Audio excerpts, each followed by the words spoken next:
Now next topic is wild life protection. जैसे कि नाम से आपको पता चल रहा है कि हम कैसे अपनी पूरी वाइल्ड लाइफ को कैसे प्रोटेक्ट करते हैं, वो अब हम लोग यहाँ पर पढ़ेंगे। To preserve the precious wildlife, the government has constituted the Indian Board of Wildlife in 1952. The conservation and protection of wildlife is the main aim of this board.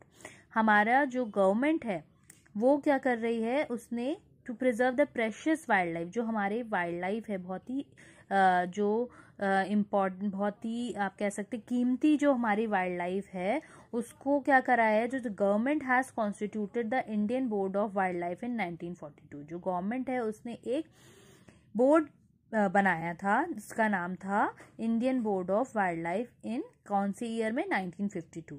The conservation and protection of wild life is the main M of this board. और जो ये board बनाया गया था, ये जो board है, इनका मेन काम क्या था, हमारी वाइल्ड लाइफ को कंजर्व करना, बचाना और उनको प्रोटेक्ट करना। कंजर्व मतलब उनको अच्छी जगह उनको घर प्रोवाइड करना और उसके साथ साथ उनकी प्रोटेक्शन करना। To meet this aim the board has created several national parks, wildlife sanctuaries and biosphere reserves. और इन एम्स को पाने के लिए जो बोर्ड है उसने क्या बनाए हैं, अलग अलग तरीके के नेशनल पार्क्स बनाए हैं, वाइल्ड लाइफ सेंचुरीज बनाई हैं एंड बायोस्फीयर रिजर्व्स बनाए हैं। Article 48 of the Constitution of India says that the state shall endeavour to protect and improve the environment and to safeguard the forest and wildlife of the country. हमारे constitution of India, आपने जैसे civics में पढ़ा होगा कि हमारा भारत का संविधान बना है, और उस संविधान में कॉन्स्टिट्यूशन में, आपका जो कॉन्स्टिट्यूशन ऑफ इंडिया है उसमें लिखा हुआ है, अलग अलग उस संविधान में बहुत सारे आर्टिकल्स लिखे हुए हैं। मतलब कुछ ऐसी चीज़ें हैं जो बिल्कुल गवर्नमेंट की तरफ से फिक्स कर दी गई हैं कि इसकी जगह ये इस चीज़ के लिए फिक्स है, यही ऐसा ही करना ज़रूरी है। तो उसमें जो आर्टिकल 48 है वो क्या कहता है, the state shall endeavour to protect and improve the environment and to safeguard the forest and wildlife of the country।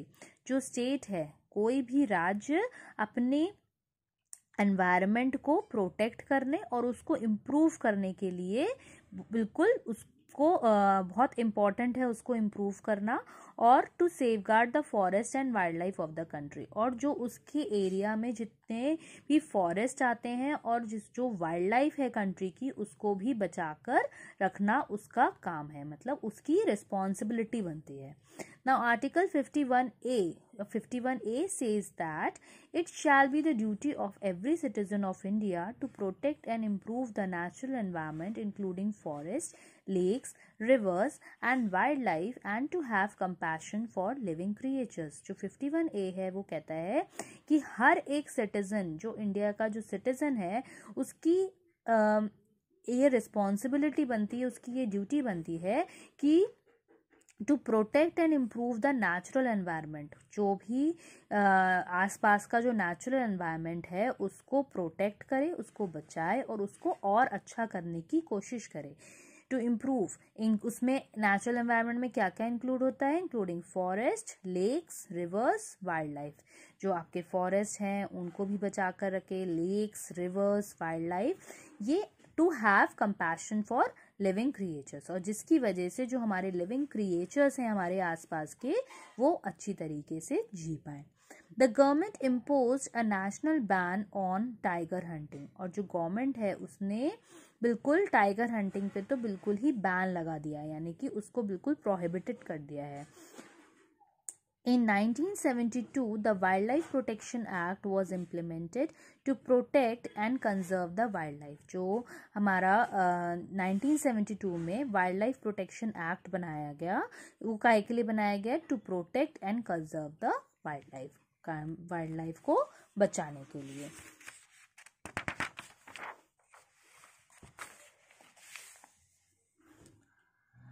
George Schaller said about tiger conservation, इन्होंने टाइगर कंजर्वेशन के लिए कहा था कि India has to decide whether it wants to keep the tiger और not. India को खुद decide करना पड़ेगा कि वो टाइगर को रखना चाहते हैं या नहीं. It has to decide if it is worthwhile to keep its national symbol, its icon representing wildlife. It has to decide if it wants to keep its natural heritage for future generations, a heritage more important than the cultural one. Okay, इन्होंने बोला था कि India को खुद ही decide करना पड़ेगा कि उनको टाइगर रखना है कि नहीं. और ऐसा क्यों करना पड़ेगा? Because it has to decide if it is worthwhile. अगर उन्हें, देखिए आप सब जानते हैं that in the tiger is our national animal, तो अगर वो नेशनल सिंबल हम रखना चाहते हैं एज आर आइकन, मतलब, और हमारा जो वो पता है आपको, जैसे it's icon representing wild life, और हमारा जो नेशनल सिंबल है जिसमें जो एम्बलम है हमारा, उसमें भी क्या बना हुआ है? टाइगर बना हुआ है ना, टाइगर का फेस रहता है. तो जो हमारा नेशनल सिंबल है वो भी टाइगर का ही एक आइकन बना है, तो उससे बचाने के लिए वो वाइल्ड लाइफ को रिप्रेजेंट करता है, और इसलिए हमें टाइगर को बचाना बहुत ज़रूरी है. It has to decide if it wants to keep its natural heritage for future generation. और हमें अपनी जो हमारी नेचुरल हेरिटेज है, मतलब जो हमारी जो प्रकृति ने हमको जो हेरिटेज दी है, जो हमारी धरोहर है, उसको भी हमें अपने फ्यूचर जनरेशन के लिए बचाकर रखना ज़रूरी है. तो हमें डिसाइड करना पड़ेगा कि हमें टाइगर को बचाना है या नहीं बचाना है. A heritage more important than the cultural one. और हेरिटेज ज़्यादा इम्पॉर्टेंट है किससे? Cultural one. मतलब बहुत से लोग कहते हैं कि हमारे कल्चर में है मारना, तो ये सारी चीज़ें नहीं होनी चाहिए, क्योंकि हमारी जो धरोहर होती है वो ज़्यादा इम्पॉर्टेंट होती है. नाउ इसके बाद अब हम लोग पढ़ेंगे 3 डिफरेंट टाइप्स, जो हमारे अभी हमने बताया कि गवर्नमेंट ने अलग अलग रिजर्व्स और कंजर्वेशन, वाइल्ड लाइफ को कंजर्व करने के लिए पार्क, सेंचुरीज और रिजर्व्स बना रखे हैं. उसके बारे में हम लोग कल पढ़ेंगे. That is national parks, wildlife sanctuaries and biosphere reserves. Thank you class.